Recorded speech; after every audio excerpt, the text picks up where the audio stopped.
Hello guys and welcome back to my channel सिर्फ IAS.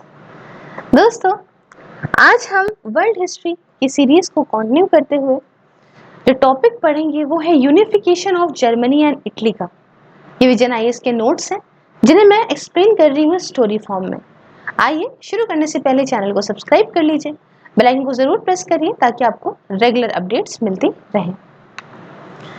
दोस्तों, सबसे पहला टॉपिक हमारा है unification of Germany and Italy का।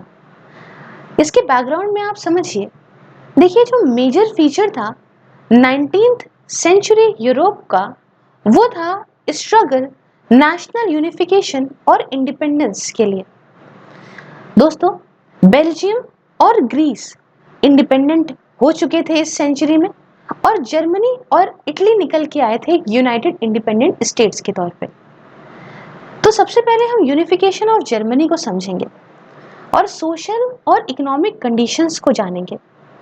दोस्तों, सोशल कंडीशंस वैसी ही थी जैसे किसी भी फ्यूडल सोसाइटी के अंदर देखने को मिलती। जर्मनी के अंदर लैंडलॉर्ड्स का ही बोलबाला था, इन्हें जंकर्स बोलते थे और यही स्टेट के अफेयर्स को डोमिनेट भी करते थे। इकोनॉमिकली जो डिवीजन था जर्मनी का वो अलग अलग स्टेट्स में था, जिसकी वजह से इकोनॉमिक डेवलपमेंट अच्छा नहीं हो पा रहा था। क्यों? क्योंकि रिस्ट्रिक्शंस था इन सारी स्टेट्स में फ्री मूवमेंट ऑफ गुड्स को लेके। जो बैकवर्ड सोशियो पॉलिटिकल सिस्टम था उसकी वजह से भी बहुत ही खराब इकोनॉमिक सिचुएशन हो गई थी। अब रोल क्या रहा नेपोलियनिक वॉर्स और फ्रेंच रेवोल्यूशन का?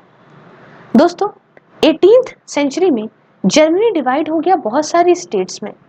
नेपोलियनिक वॉर्स ने एंड कर दिया आर्टिफिशियल बाउंड्रीज को बहुत सारी स्टेट्स के और इनको जो है आपस में यूनाइट कर दिया। बट स्टिल यहाँ पे 38 स्टेट्स जो थी वो रह गई थी। प्रूशिया प्रूशिया वो सबसे बड़ी बिगेस्ट और मोस्ट पावरफुल था इनमें से। फ्रेंच रेवोल्यूशन के बाद जर्मन के जो लोग थे इन्होंने डिमांड करना शुरू कर दिया कि अब हमें एक डेमोक्रेसी चाहिए, डेमोक्रेटिक फॉर्म ऑफ गवर्नमेंट चाहिए और इकोनॉमिक रिफॉर्म्स भी चाहिए। जो वेव थी नेशनलिज्म की उसकी वजह से जर्मन्स के अंदर भी एक जागरूकता आई, एंथुजियाज्म आया कि अब हम इन सारी स्टेट्स को भी आपस में यूनिफाई करेंगे, यूनिफिकेशन करेंगे इन सारी स्टेट्स का। ये सारी जो चीजें होती गई इसकी वजह से फॉर्मेशन हुआ उस समय जर्मन कन्फेडरेशन का 1815 में। इसके अंदर पार्ट्स था ऑस्ट्रियन और प्रूशियन एम्पायर का और कुछ जर्मन स्टेट्स का भी। जो बड़े बड़े पार्ट्स थे प्रूशिया के और ऑस्ट्रिया के, इनको इंक्लूड नहीं करा गया था इस कन्फेडरेशन के अंदर। कन्फेडरेशन का पर्पस था कि हम इकोनॉमिक पॉलिसीज को कोऑर्डिनेट करेंगे of the constituent members, but ये फेल हो गई। क्यों फेल हो गई? उसके कुछ रीजंस थे, जैसे कि हर एक कॉन्स्टिट्यूएंट स्टेट ने कोशिश करा कि अपनी अपनी आज़ादी पाले, अपनी अपनी इंडिपेंडेंस पाले and did little to meet the anti feudal aspirations of the people. दूसरी बात ये कि 1848 में रिवोल्ट्स हुए इस्टेब्लिश करने को लेकर डेमोक्रेसी के इन द यूनिफाइड जर्मनी। तीसरी वजह ये थी कि राइवलरी जो ऑस्ट्रिया और प्रूशिया के बीच में थी डोमिनेट करने को लेके affairs of the German confederation. उसके बाद होता क्या है कि एक टॉपिक ये आता है हमारा कि failure to unite under a democracy. देखिए, डेमोक्रेसी की डिमांड तो सब कर रहे थे, लेकिन क्या फेलियर हो गया, मतलब नहीं हो पाया। Failure to unite under a democracy, थोड़ा समझते हैं इसका क्या मतलब है। दोस्तों, 1848 में ये एक ऐसा साल था जब रिवोल्ट्स बहुत सारे यूरोप में चल रहे थे for the establishment of democracy.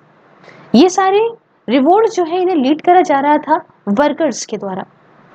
1848 में रिवोल्ट्स की शुरुआत हुई सारी ही जर्मन स्टेट्स में कि अब प्रेजेंट पॉलिटिकल सिस्टम जो मोनार्की का है उसे उठा के बाहर फेंक देंगे और रूलर्स को फोर्स किया गया कि हमें डेमोक्रेटिक फॉर्म ऑफ गवर्नमेंट आप लोग दीजिए। कॉन्स्टिट्यूएंट असेंबली इसलिए बनाई गई। मेट इन कहाँ मिली ये कॉन्स्टिट्यूएंट असेंबली? फ्रैंकफर्ट में। गोल ये था कि हम सारी जर्मन स्टेट को एक साथ यूनाइट करेंगे और एक नया कॉन्स्टिट्यूशन भी साथ में बनाएंगे। प्रूशियन किंग ने रिफ्यूज कर दिया प्रपोजल को इस कॉन्स्टिट्यूशनल मोनार्की के फॉर यूनाइटेड जर्मनी और इसी वक्त जो रूल्स थे वो बाउंस बैक कर गए और यहाँ पे रिप्रेशन हुआ नेशनलिस्ट का, मतलब अब नेशनलिस्ट को दबाना शुरू कर दिया। वक्त के साथ साथ जो राइट्स दिए गए थे अभी तक नेशनलिस्ट को अपीस करने के लिए, वो सब राइट्स भी वापस ले लिए गए और मोनार्की जो प्रूशिया की थी वो बहुत ही ज्यादा स्ट्रॉन्ग इमर्ज होके सामने आ गई। अब बात आती है unification under Bismarck policy of blood and iron. दोस्तों ये बहुत इंपॉर्टेंट चीज है। जर्मनी का यूनिफिकेशन अभी भी होना बाकी था, but not under the democratic government but under the iron hand of Bismarck, जो कि एक मिलिट्री कमांडर थे प्रूशिया के। इनकी पॉलिसी थी कि हम प्रिजर्व करके रखना चाहते हैं इंटरेस्ट को लैंडेड एरिस्टोक्रेसी के, और साथ में डोमिनेशन हो आर्मी का स्टेट के अफेयर्स में। बिस्मार्क ने पॉलिसी ब्लड और आयरन की फॉलो करी, अंडर विच इन्होंने कोर्स किया स्टेट को इनटू अ यूनिशन।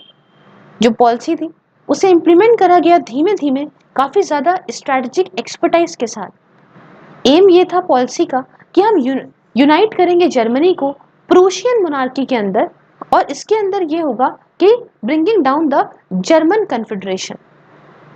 तो इस पॉलिसी को इम्प्लीमेंट करने के लिए बिस्मार्क्स जो प्रूशिया फर्स्ट, मतलब Bismarck's Prussia first fought a war in 1864। इन्होंने एक वॉर लड़ी 1864 में।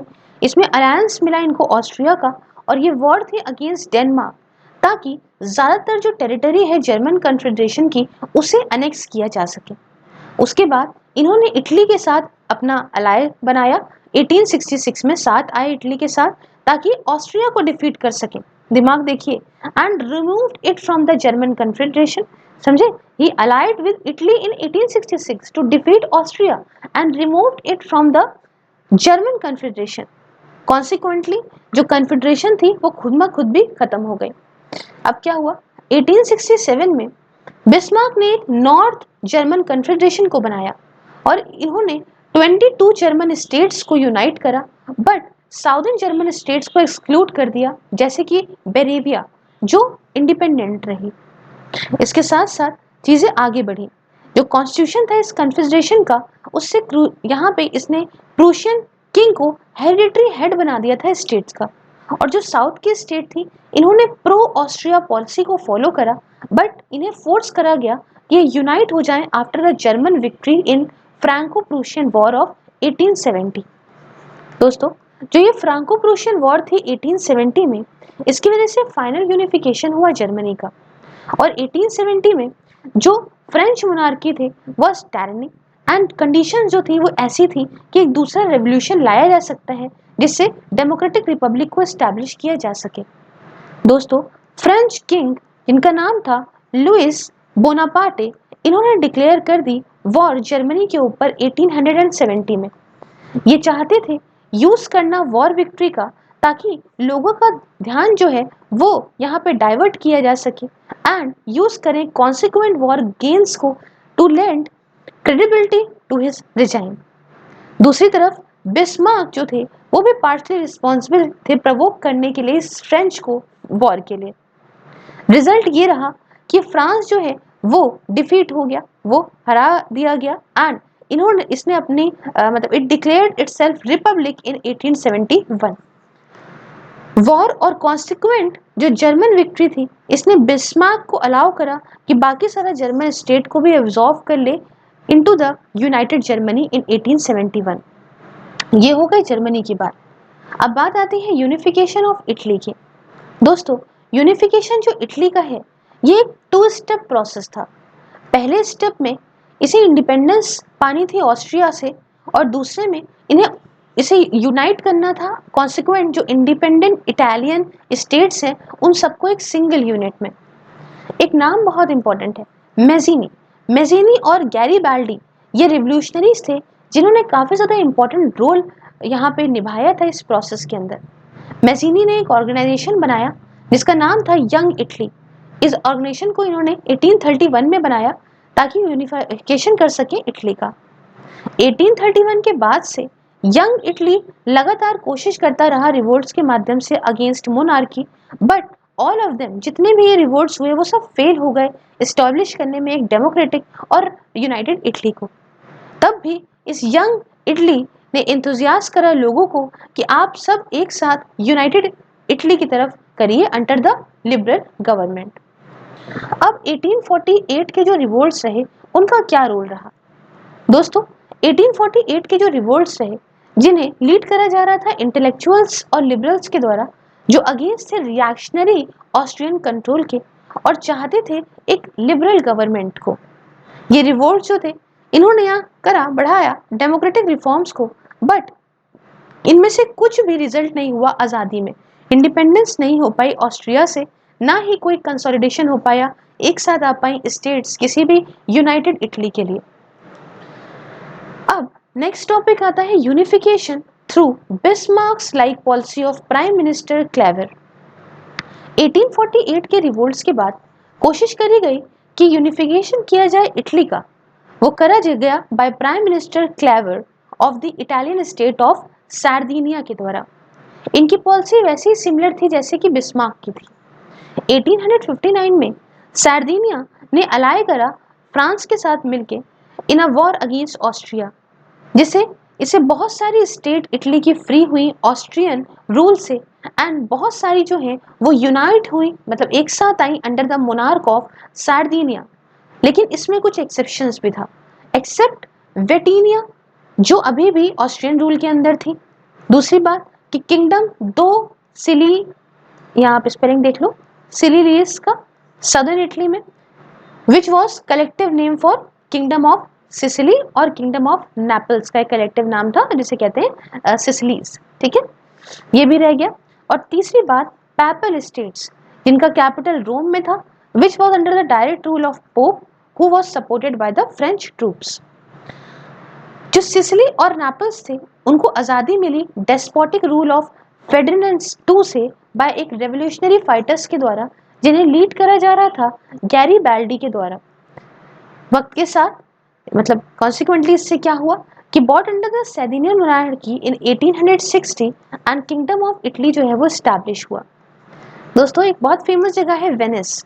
वेनिस को एनेक्स करा गया इटली के द्वारा 1866 में, इस बात का फायदा उठा के कि ऑस्ट्रो प्रूशियन वॉर जो चल रही थी 1866 की, इसका फायदा उठाते हुए। नाउ सिर्फ रोम बचा था। Pope had the protection of French troops, pope के पास प्रोटेक्शन था फ्रेंच ट्रूप्स का। अच्छा, फ्रैंको प्रूशियन वॉर 1870 की थी, इससे कमजोर पड़ के फ्रेंच जो था वो सपोर्ट नहीं कर पाया पोप को और ज्यादा, और इसी के साथ 1871 में रोम को भी एनेक्स कर दिया गया और इटली की कैपिटल बना दिया गया। इसलिए यहाँ पे पूरा प्रोसेस यूनिफिकेशन का कंप्लीट हो गया। दोस्तों यूनिफिकेशन के बाद इटली और जर्मनी ने यहाँ पे स्टार्ट करा इंडस्ट्रियलाइजेशन, और इंडस्ट्रियल रेवोल्यूशन इन सारी स्टेट्स में स्टार्ट हो गया। दोस्तों इस लेक्चर में इतना ही। नेक्स्ट लेक्चर में हम इंडस्ट्रियल रेवोल्यूशन के बारे में पढ़ेंगे। आपको ये लेक्चर कैसा लगा आप मुझे कमेंट बॉक्स में बताइए। अच्छा तो do like share and subscribe. इसके साथ आप ज्वाइन करके मुझे मेरे काम में सपोर्ट कर सकते हैं, और फेसबुक पे भी ये सारे वीडियोस आप पा सकते हैं। इंस्टाग्राम पे आप डेली क्वेश्चंस अटेंड कर सकते हैं, और इसकी PDF पा सकते हैं आप मेरे टेलीग्राम पे। All the link are in description box. Do follow me everywhere. जय हिंद, जय भारत।